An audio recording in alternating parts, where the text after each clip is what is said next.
Muito bem, irmãos. Hoje eu pedi licença ao pastor Josué para que ele possa, na segunda-feira que vem, estar ministrando em meu lugar, e pedi o lugar dele para hoje. Eu tenho que passar algumas considerações aos irmãos, porque algumas pessoas nos vê em viagem, pensam que nós vamos a passeio. O pastor foi passear? Tudo que o pastor faz, se vai viajar, o pastor vai passear. Eu saio mesmo, uma vez por ano, eu saio com a minha perfumada e sumo de São Paulo. Se eu achar uma brecha para ir para outro país, eu vou. Mas uma vez por ano. Mas nem todas as viagens são a passeio. E essa que nós somos para o Egito, irmãos, ela tem algumas considerações a serem passadas aos irmãos. Antes de ir para o Egito, nós fomos até Cuiabá, onde nós temos um trabalho naquela cidade de Cuiabá, num bairro chamado São José, se não me foge da memória. O trabalho que está iniciando, e nós temos ali o pastor João, ainda moço. Ele é formado em física e é diretor de uma grande escola naquele estado, e que tem aproximadamente 1.200 alunos. Ele foi eleito já pela segunda vez como diretor daquela escola. E chegando lá, nós fomos a alguns trabalhos que Deus está dando à ADSA Brasil naquela cidade, e o mover de Deus foi glorioso naquele lugar. Tivemos alguns contratempos com uma jovem de 15 anos, pelos 2 cultos, o diabo se manifestou na vida dela, porque 2 de seus irmãos tinham sido assassinados, e depois o seu primo. O diabo então colocou um ódio no coração daquela moça, e ela veio participar dos cultos 2 vezes conosco. E na primeira noite foi muito difícil lidar para que nós pudéssemos repreender aquele mal daquela moça. Quando foi no segundo dia, em outra cidade que nós fomos fazer o culto, ela também esteve presente, e ela aceitou Jesus naquela noite. E quando ela aceitou Jesus, que ela veio para frente do altar, e mais algumas pessoas também, novamente o inimigo se apossou dela, porque o lugar onde nós estamos fazendo o culto é um reduto de Satanás. Ali era uma casa de centro espírita, onde o diabo trabalhava em vidas ali. Quando chegou ali o nome de Jesus, ele se manifestou, e foi terrível para, na verdade, libertar aquela moça. Foi horas e horas de luta, mas chegou ao final, o pastor presidente já decretou: você sabe o que é território, e esse território até hoje aqui era seu, mas agora pertence a Jesus. E ele foi-se embora para a glória de Deus. E chegamos então em São Paulo, e já liguei para a perfumada, falei: não vou ter condições de ir para casa, venha para a casa da sua irmã, que é perto da igreja, e vai ser mais fácil, porque meia-noite estarei voltando para o aeroporto. Então ela trouxe roupas novas, levou-as sujas, e dei um beijo nela e fui embora. Fomos para o Egito. E quando chegamos no Egito, irmãos, eu fiquei admirado de tudo que eu vi ali, e vou passar algumas coisas para os irmãos. Inclusive, tem um pastor que ele se diz meu amigo, mas ele já demonstrou 2 vezes a sua insatisfação com a minha pessoa. Eu não estou preocupado com ele, né? Uma vez, alguns anos atrás, houve um grande congresso aqui no estado do Goiabiri, que esqueço daquele lugar ali, Jardim Ângela, e eu tinha sido escolhido por Deus, lógico que mediante alguns irmãos que informaram o nosso nome, inclusive o pastor Joel, que liderava comigo ali a mocidade do José, e eu fui convidado para ser o preleitor daquele congresso. Eu estaria fechando no último domingo aquele congresso, e o congresso, o ginásio estava lotado, e quando eu desci com o ônibus do Jardim Dom José, alguém parou o Joel e falou: o que é isso? Eu falei: isso aí é o povo que está dando apoio ao pastor. A igreja de Dom José foi em peso praticamente, mostrando apoio à nossa pessoa. Nunca esquecemos desses atos. Quando eu fui chegando para dentro do ginásio, fica de pé aqui, pastor Floresvaldo. Lá está o ginásio, eu venho chegando muito preocupado, ciente da responsabilidade. Quando o pastor me viu, olhou para mim e disse assim: você tem teologia? Observe, irmãos, que você já percebe na vida da pessoa um certo ciúmes. Ele deveria ter falado: meu filho, Deus abençoe a sua vida, Jesus é contigo. Mas ele tentado, porque, irmãos, não pense os irmãos que o inimigo só usa a pessoa não crente. O obreiro também, que der lugar ao diabo, ele usa também. Aquilo foi para enfraquecer a minha vida naquela noite, mediante aquela responsabilidade. Tinha noite que eu e minha esposa não dormia, porque nós sabemos o peso que estava sobre meus ombros. Mas foi a noite mais gloriosa naquele ginásio, para a glória de Deus. Jesus manifestou a sua glória, Jesus Cristo salvou almas, pessoas pulavam, irmãos, parecia que o estádio ia descer abaixo, porque a glória de Deus desceu. Não apareceu o pastor Rubens, apareceu Jesus Cristo, o Todo-Poderoso. Glória a Deus. Passa-se o tempo agora indo para o Egito, esse mesmo pastor olha numa festa de aniversário dele, ele olha, alguém fala para ele que o pastor havia viajado para cá, o pastor voltou para o Egito. Isso é falta de ética de um pastor, falta de respeito, falta de consideração, porque quando você fala voltar para o Egito, é voltar para onde? Voltar para o mundo. E esse pastor diz que tem teologia, é engenheiro, mas não tem a graça de Deus. Então pode ter todas essas coisas, pode ser engenheiro, pode ser o que for, mas se não tiver a graça de Deus, não tem nada. Fala bobagem, fala besteira, fala o que não deve. Mas lá estava o homem de Deus, meu amigo, que quando assumiu o microfone falou: quero dizer para a igreja que o meu pastor não voltou para o Egito, ele foi para o Egito, apontou o dedo na cara dele. Glória a Deus, Deus te abençoe, Isaías. Glória seja dada ao nome de Jesus. E são assim as pessoas, irmãos. As pessoas têm essas maldades. Mas o importante é saber que Jesus está no comando das nossas vidas. Quando nós chegamos no Egito, nós fomos para um congresso de missões. Tivemos vários dias de palestras com o pastor Samé, um pastor lá do Egito, muito conceituado. Este pastor orou 40 anos para que Deus fizesse uma obra no Egito. Quanto tempo? 40 anos. E a resposta veio só depois dos 40 anos. Mas veio. Este homem hoje, ele é o pastor mais conceituado no mundo árabe. E observe bem, irmãos, que quando eles fazem congresso, o que nós aprendemos ali é que eles, na verdade, não estão presos a religiosidade. Obrigado. Ser preso a religião é terrível. Quem é preso a religião é complicado.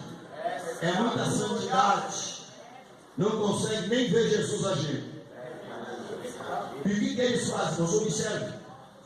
O deserto está florescendo. Quando você olha o deserto do Saara, você vê só areia. Mas a cidade está chegando no deserto. No deserto, irmãos, foi construído um campo missionário que nós chamamos de acampamento. Mas é o acampamento. Coisa de crente. Coisa de crente. Aí, se a gente falar algumas coisas aqui em São Paulo, a gente se escandaliza. Lá, o que eles fazem? Eles têm campo de futebol, eles têm piscina, eles têm brinquedos radicais. Irmão, para que isso? O crente precisa disso? Mas aí você vai ver a estratégia que eles têm. Porque o evangelho lá, você não vai pregando na rua que nem você prega por aqui. Se alguém te pregar pregando o evangelho naquele país, imediatamente você é deportado para nunca mais voltar para aquele país. É um país muçulmano, irmãos, onde não se aceita falar de outro nome a não ser o nome de Maomé. Observe bem, preste bem atenção. Para que essa piscina? Para que esse campo de futebol? Porque eles atraem as crianças em grande quantidade. Aquelas crianças passam o dia ali, então eles têm instrutores, e eles vão agora trabalhando com aquelas crianças. E as crianças, irmãos, elas são mal educadas desde pequena. Falam palavrão dentro de casa, ofende os pais, maltrata os pais, porque é a cultura do país. Eles não têm regra para nada. O que acontece? Quando vem aquela multidão de crianças, aí então vai se fazer um congresso. Nós, para fazermos um congresso, irmãos, nós temos que se ajoelhar nos pés dos nossos crentes. Mas olha o que eles fazem. Eles trazem atração para o país. Eles trazem mágicos, eles trazem pessoas importantes que cantam. Então eles procuram uma forma de atrair o povo. Quando o povo está ali lotado, porque cada culto que ele faz, o primeiro culto é 12 mil pessoas. O segundo culto, 12 mil pessoas. O terceiro culto, 13 mil pessoas. O quarto culto, 12 mil pessoas. Quanto dá? Quem é bom de matemática aí? 4 vezes 12? 48 mil? É assim o trabalho que lá acontece. Então é anunciar o Evangelho. Pois bem, quando as pessoas entendem o Evangelho, e agora? Ele aceita Jesus. Ele pode agora, porque o pastor pergunta: vocês têm certeza da decisão que vocês estão tomando? Ele pergunta a segunda vez: vocês têm certeza da decisão que vocês estão tomando? Pergunta a terceira vez: vocês têm certeza do que a decisão que estão tomando? E eles dizem sim. Glória a Deus. Pois bem, ele vai ter um problema agora dentro da onde? Dentro de casa. Porque agora até a família, porque se ele deixar de estar servindo o islamismo, ele pode contar que vai morrer. Isso é fato. Tem um rapaz lá, um irmão, que deu seu testemunho. Ele era muito rico naquele país. E ele também era muçulmano. E é uma pessoa terrível. Você não sabe que os muçulmanos, eles são radicais. Eles matam em nome da sua fé. Porém, esse rapaz teve um encontro com Jesus. E ele agora, firme com Jesus, ele foi denunciado. Por que ele foi denunciado? Pela própria esposa. A própria família agora se organiza para matá-lo. E começa a tomar tudo que ele tinha. E a sua irmã, vendo aquela situação, o que ela fez? Ela deu um jeito de escondê-lo, para que ele não fosse morto pela família. Ele escapou. Mas quem morreu no lugar dele? A irmã. A irmã que o protegeu. É dessa forma ser crente, amigo. É dessa forma. Nós tivemos o privilégio de conhecer ali o missionário Milton, ali de Mogi das Cruzes, e clamando por uma igreja que o adotasse naquele país. Ele já tem 4 anos. Sua esposa, irmã, Jesus, fugiu o nome da irmã. Esqueci o nome da nossa irmã. Tem 2 filhas, um filho está aqui no Brasil estudando. Então ele falou: eu quero convidar os senhores, porque a nossa palestra terminou na quinta-feira. A sexta-feira era livre para nós. Ele falou: pastor, nós temos aqui um trabalho no Egito, e gostaríamos que os senhores fossem lá conosco. Estava eu, o pastor Fausto, e o pastor Roberto Borges, que ele é diretor de missões do nosso ministério. Quando nós fomos junto com o irmão Milton, nós chegamos numa casa, onde a família já estava nos esperando. E lá as casas são construídas uma em cima da outra. Observe bem, São Paulo é bem maior do que o Egito. Quantas pessoas nós temos em São Paulo? Quem tem ideia?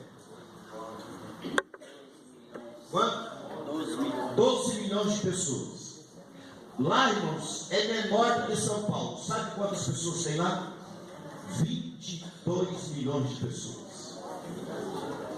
Se é menor que São Paulo, você imagina a aglomeração, que é o dobro. Então veja bem, são amontoadas ruas muito estreitas, a cidade não é limpa, é uma cidade suja, fedorenta. Os egípcios não escovam os dentes. Você imagina de manhã dentro do ônibus, você com o dente lotado, você tem que assistir. É terrível, irmãos. São duas coisas que lá pode fechar a porta da empresa. É fabricante de pasta de dente, de escova de dente e funileiro. Porque lá todos os carros são batidos. Lá não tem regra no trânsito. Tanto faz você ir na contramão, quando ir na mão certa, quando cruzar. Todos os carros são batidos. E tem mais, se você pintar o seu carro, você não vende ele. Porque vai falar que você está escondendo o defeito do carro. Então os carros lá são todos batidos. E é um caos. O que acontece também, irmãos, é que de repente surge um atentado. Você está no trânsito, você está no metrô, você está em algum lugar, de repente você escuta a explosão. Porque existe muitos atentados lá. Então, veja bem, nós estávamos neste culto, é uma família que está se voltando para Jesus, é um casal e mais 4 filhos. Se os vizinhos ali, qualquer vizinho, percebesse aquela nossa ação ali, eles ligariam para a polícia e nós seríamos presos e deportados daquele país para nunca mais voltar. Então o evangelho não se prega nas praças, se prega nas casas. E você então começa como se fosse um estudo bíblico, e as pessoas vão fazendo perguntas, vão indagando isso e aquilo, e elas vão então tendo conhecimento de Cristo. Existe lá uma mulher que ela é enfermeira, ela está lá há 17 anos. Essa mulher, ela foi levada por uma igreja da Holanda, e quando ela estava lá no Egito, essa igreja abandonou ela, não conhecendo ninguém. Ela não tinha nem sequer telefone para falar com ninguém, e Deus preparou esta família. Hoje ela tem esta família como sua própria família, e o testemunho dela nos fez chorar muito, porque você está em um lugar onde você não conhece ninguém, onde você não conhece a língua de ninguém e não tem como retornar. Então é uma coisa lamentável, mas Deus preparou esta família. Então nós estamos ali com esta família, irmãos, que estão todos convictos do que é realmente a salvação. Eu quero falar algumas coisas aqui, principalmente para jovens, que infelizmente tem acontecido também. Existem homens egípcios que eles se vestem que nem um sheik, tá bom? Sabe como é que o sheik se veste? Aquela aparência bonita. Aí apresenta no site como um sheik muito rico. E algumas moças aqui do Brasil, inclusive uma filha de pastor, se deixou levar por essa mensagem. E achando que chegava no Egito, ela morar em palácio, porque eles apresentam coisas maravilhosas. Quando ela chegou lá, irmãos, o que ela foi ser? A segunda esposa deste homem. O que ele faz? Leva ela para o templo, que são as mesquitas, obriga ela a se batizar na lei, e ela não pode sair mais. Lá existe uma mulher que conhece essas coisas, e ela já tem um site, que eu esqueci o nome desse site, que é para mim anotado para passar para os irmãos. Ela pôs nesse site, dizendo para que as moças não se iludissem com esses homens que apresentam boas propostas. Porque quando chega lá, acabou. A moça vai viver como segunda esposa, ela vai viver uma situação precária, como empregada da casa, e aquele sonho que ela tinha era tudo mentira, aqueles sonhos que ela teve. Então, irmãos, é assim que o Egito vive. Observe bem, esse irmão que está lá em Simão Nil, ele está assim, na verdade, precisando de muito das nossas orações. Este moço fala 4 línguas, porque ele já esteve também na França, já esteve em outros lugares, fazendo a obra de Deus. Tivemos a notícia de uma mulher, uma irmã, que ela é mãe de 5 filhos, ela ainda é uma jovem, e por ela apresentar o Evangelho, ela foi pega e presa, e não tem como sair de lá.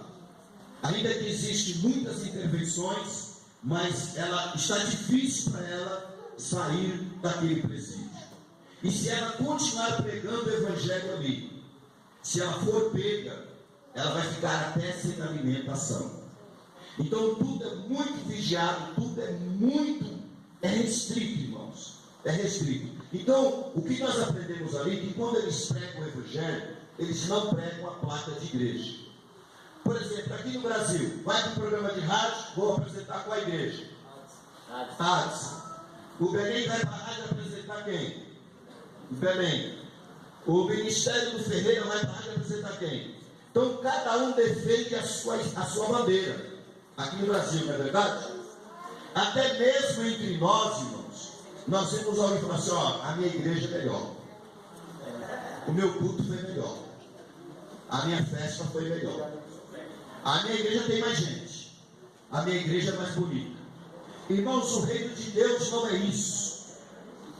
O reino de Deus, sabe o que é, irmãos? Sabe o que é o reino de Deus?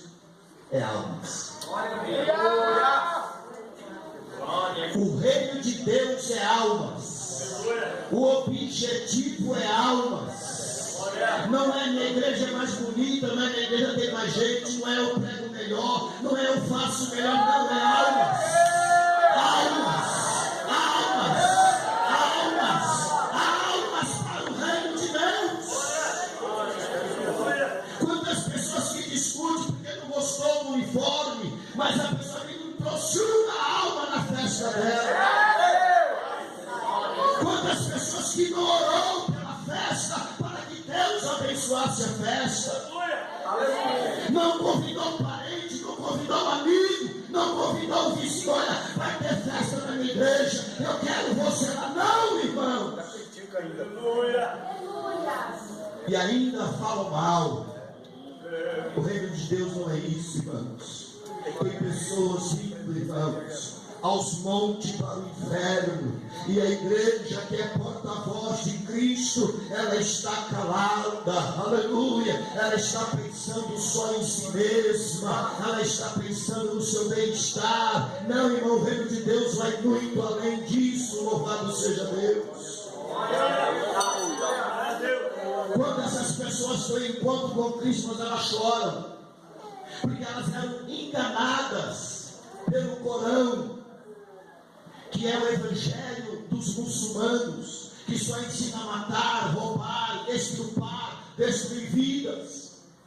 Tivemos o privilégio de conhecer um dos maiores terroristas naquele país, e ele foi dar para nós uma palestra, e um certo dia a polícia foi até a sua casa, porque quando ele teve encontro com Jesus, ele se tornou, na verdade, um instrumento nas mãos de Deus.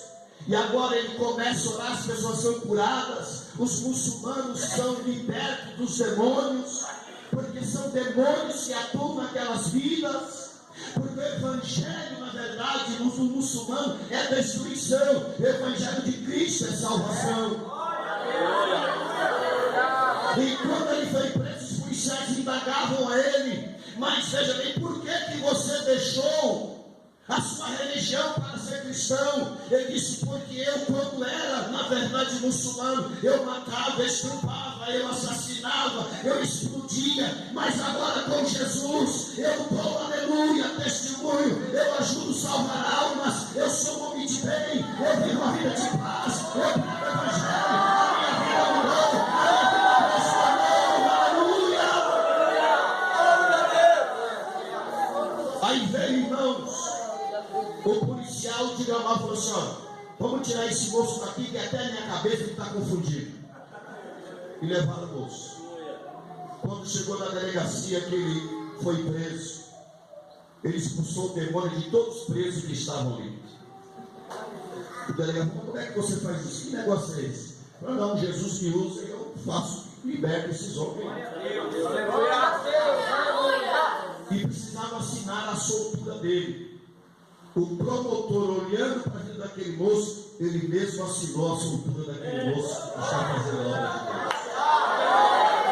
A Bíblia diz, irmãos, não deu? Faltando um pouquinho assim. Acho que eu vou ver. E na verdade o que acontece, irmãos? Quando o homem e a mulher nessa situação aceita Jesus, a vida é transformada. Eu disse, deixa eu correr aqui porque tem outras coisas para dizer aos irmãos. Quem já ouviu falar da cidade dos mortos? Quem já ouviu falar? Cidade dos mortos. Lá no Egito, existe um cemitério que é muito grande. E lá nesse cemitério mora milhões e milhões e milhões de famílias. Como isso, pastor? Porque os túmulos que são feitos bem enormes. São como casas. Você pode entrar no YouTube e você vai encontrar lá no site Cidade dos Mortos. E você vai ter lá um relatório do que eu estou falando. Então, para eles, o que é o maior deles, fala assim, ó, nós somos pó, e do pó nós vamos voltar. Então, eles já estão lá há milhares de anos, irmãos, que são os miseráveis dos miseráveis dos miseráveis, que encontraram moradia nos túmulos. Você acredita nisso? São pessoas, irmãos, que não conhecem Jesus. São pessoas que precisam de Jesus. Eu pedi para o irmão trazer para nós daqui a pouco, não sei se vai dar tempo, um vídeo que nós postamos lá, a igreja chamada Igreja do Lixão. Por que Igreja do Lixão? Porque anteriormente, anos passados, um governo daquele país pegou todos os crentes do país e jogou naquele lugar, que era lixo puro. Lixo, eu quero dizer aos irmãos, lixo de lixo. E lá eles vivem, e são milhares de famílias. E existe uma enorme rocha, mas muito, muito grande. Começou com o inglês, e eles foram cavando aquela rocha. Hoje, dentro dessa rocha, é uma grande igreja para 15 mil pessoas. Então, irmãos, o Evangelho de Jesus não é isso, às vezes, que nós vivemos aqui. Vai muito mais além, vai muito mais do que possamos imaginar, vai muito mais do que pensamos. E quando nós olhamos para aquele imenso deserto, e nós estamos observando, irmãos, nós estivemos exatamente em Cairo. Eu estive em cima do rio Nilo. Você já pensou? Lembra do rio Nilo? Aquele rio que Deus transformou em sangue, aquele rio que saiu muitas rãs. Inclusive, nós fomos conhecer lá um trabalho lá que existe muitos anos, há muitos anos. Mais, irmãos, do que tinha de mosca. Não é essas moscas, mas essas moscas são as rebeldes, que não obedeceram Moisés. Quando ele olhou para as moscas sair, algumas rebeldes ficaram. Porque é muita mosca, viu, irmãos? Incrível. Você está com ele aqui na testa para as moscas sair, mas se sobrevive com isso também, amém? Então eu fui convidado, e nós da nossa equipe que estávamos lá, porque nós tínhamos missionários que estão em Portugal, já estão há 20 anos, nós temos missionários que estão em Orlando, nós temos missionários que estão em tantos países, irmãos que estão em São José dos Campos, igreja com 13 mil crentes. Nós temos crentes do Santa Catarina e aqui do Sul, igreja de 7 mil pessoas. Então, assim, foi diversas pessoas convidadas a estar participando desse trabalho de missões naquele país. Nós voltamos radiante e aprendendo um pouco mais.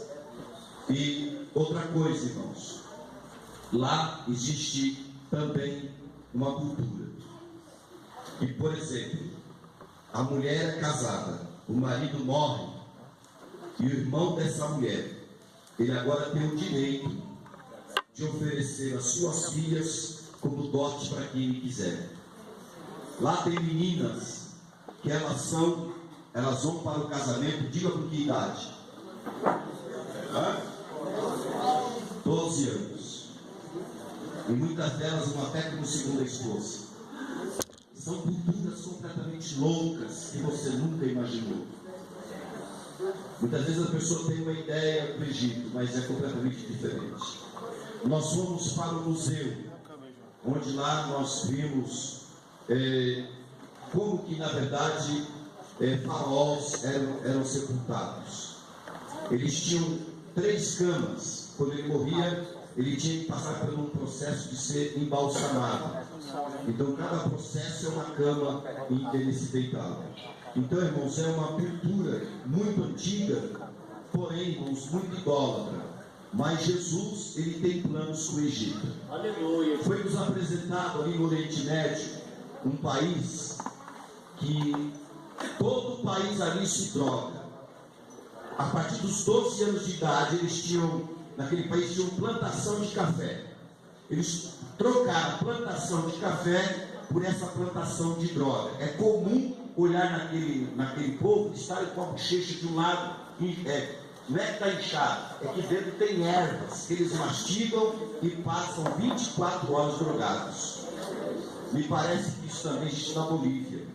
Esse tipo de coisa também parece que existe aqui na Bolívia. Então, na verdade, irmãos, o que acontece? É lamentável muitas vezes o que nós vemos lá. Por exemplo,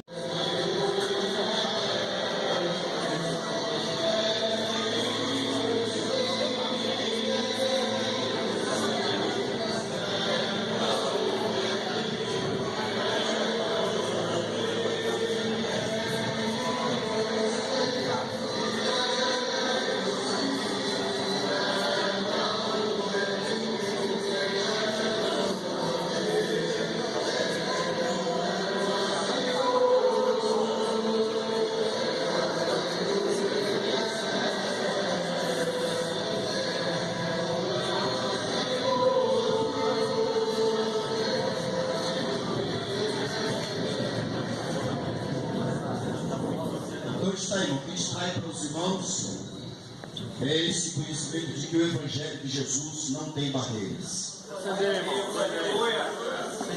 Quem faz as barreiras somos nós. É nós que complicamos tudo, irmãos. O Evangelho de Jesus Cristo é simples. Não precisa de enfeite. Aí eu pergunto, que luxo tem ali? Nenhum. Não tem luxo. O negócio ali é almas. Você entendeu? Então não precisa palavras de chavões, palavras para prender a atenção das pessoas, não, irmãos. O Evangelho é simples. E é assim que a igreja está crescendo. Agora, irmãos, a Bíblia diz assim: que a volta de Cristo ela dar-se-á quando o Evangelho foi pregado a toda criatura. Só que existem países, irmãos, e o Evangelho ainda não conseguiu penetrar, porque colocaram-se uma barreira tão grande de que o Evangelho não se é pregado. Existem países muçulmanos em que os meninos de 12 anos já são levados para os campos para aprender a manusear armas de fogo, metralhadoras, para se tornarem guerreiros já aos 12 anos de idade. Então, irmãos, nós precisamos fazer muito para o reino de Deus. Não devemos estar preocupados com pequenos detalhes. Por exemplo, eu tenho sonhos no meu coração com este campo. Já falei com os meus obreiros. Eu tenho um sonho de um dia nós fazermos uma ceia única para o campo do Independência. E o que é o campo do Independência? É a Subsede? É o Dom José? É o Parque Fernando? São as congregações? São todos. Mas aí eu tenho certeza que alguém vai colocar barreiras. Mas quando nós pensarmos no reino de Deus, o que Jesus pode fazer neste dia conosco será coisa gloriosa. Isso se nós alinharmos o nosso coração. E eu tinha o teu desejo de fazer esta ceia geral Mexe naquele ginásio lá. Dom José. Ginásio de Dom José. Eu tenho certeza que se nós alinharmos a isso, irmãos, numa ceia no final do ano ali com todo o campo, Jesus vai manifestar uma glória de mim. Quem crê que isso pode acontecer na gente? Glória a Deus. Pois não? Amém? 2 ou 3 que não quiserem, nós vamos sentar com os irmãos, nós vamos elaborar isso. Eu preciso da opinião dos irmãos, eu preciso que vocês conversem, as irmãs também, para nós fazermos uma mesa bem grande ali de ceia ali, e nós vamos ter esse encontro lá, será glorioso. E por falar nisso, os irmãos sabem que nós já estamos na metade do ano. Já vamos entrar agora no 6º mês, é isso mesmo? E observe bem, estamos preocupadíssimos com as festas de congregações, sim ou não? Mas o ano que vem, como que nós iremos trabalhar? A nível de campo. Então já temos que começar a pensar nisso. Nós vamos trabalhar com um grupo de crianças setorial, com um grupo de adolescentes setorial, com um grupo de mocidade setorial e com auxílio de oração setorial. Serão datas diferenciadas, mas nós vamos todos nos engajar a isso, irmãos. E vamos entender, irmãos, que o reino de Deus está além do que nós imaginamos. Temos que pensar mais longe, não pensar no individualismo, não pensar no eu sou melhor, não pensar no eu faço melhor, não pensar no eu prego melhor. Não, irmão, o melhor entre nós se chama Jesus de Nazaré. E o que nós fizermos não é para nós, não é para a glória nossa, não é para a glória de um departamento, mas é para a glória de Jesus Cristo. É para Ele, toda a honra e toda a glória é para Ele. Louvado seja o nome do Senhor. Que Deus em Cristo abençoe os irmãos. São pequenos detalhes que eu quis passar nesta noite, irmãos. Mas os irmãos orem para que Deus continue abençoando a sua igreja. Jesus precisa voltar, irmãos. Do jeito que as coisas estão indo, nós temos que pedir a volta de Jesus. Entendeu? O mundo está indo de mal a pior, mas tem muitas almas para nós vermos para Jesus. Vamos ao que com os avisos.